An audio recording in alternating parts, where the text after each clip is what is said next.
बोला तो आपको क्या बोलना है? हर हर हर हर, ये बात, हर हर हर हर, 1 2 3 4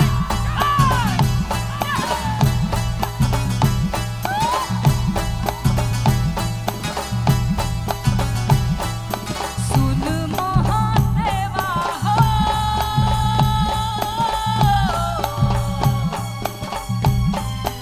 मेरे भोले बाबा,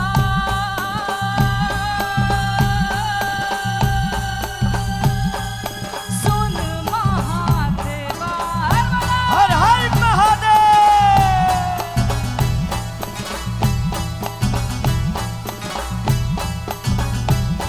मेरे भोले से भोले बाबा। किसके भोले भोले बाबा है? क्या बात है। और इधर वालों के है क्या नहीं? है क्या नहीं? मेरे भोले से भोले बाबा, मेरे भोले से भोले बाबा, ओ मेरे भोले से भोले बाबा, भोले बाबा।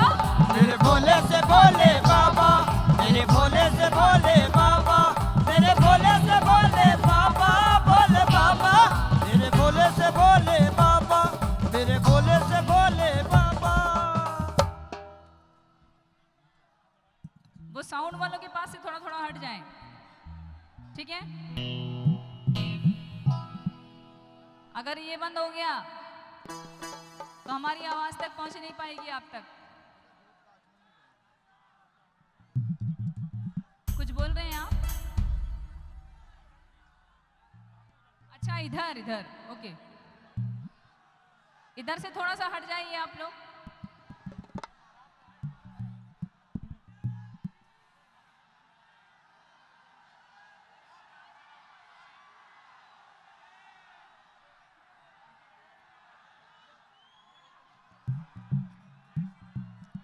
जहां जहां बॉक्स हैं, वायरिंग है, वहां से हट जाइए, वरना कैसे भजन सुना पाऊंगी आपको। 1 2 3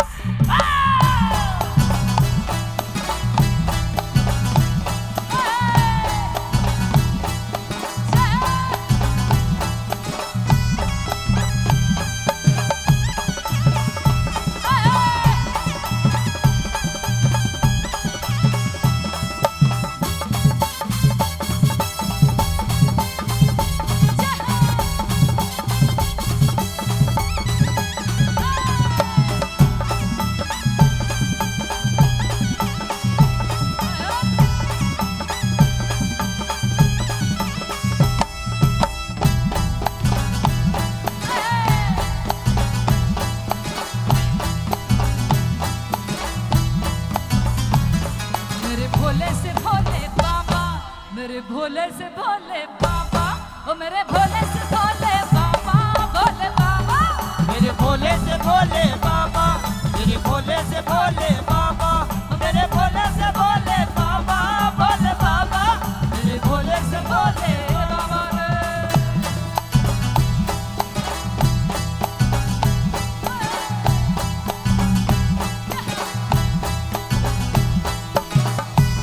बोल भोलेनाथ की।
भोले बाबा हो।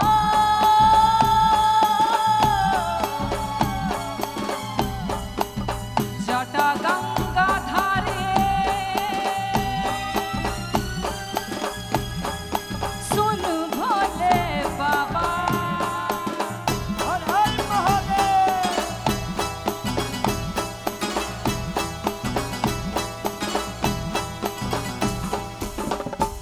तूने काहे को रोग ये ले लो, काहे को जोग ले लो। तो वाकई में महादेव बप्पा जोगी हैं। धन्य धन्य हो भोले शंकर, कौड़ी नहीं खजाने में, और 3 लोक बस्ती में बसाए आप बसे वीराने में। बोल हर हर महादेव। तूने काहे को जोग ये ले लो, तूने काहे को जोग ये ले लो, तूने काहे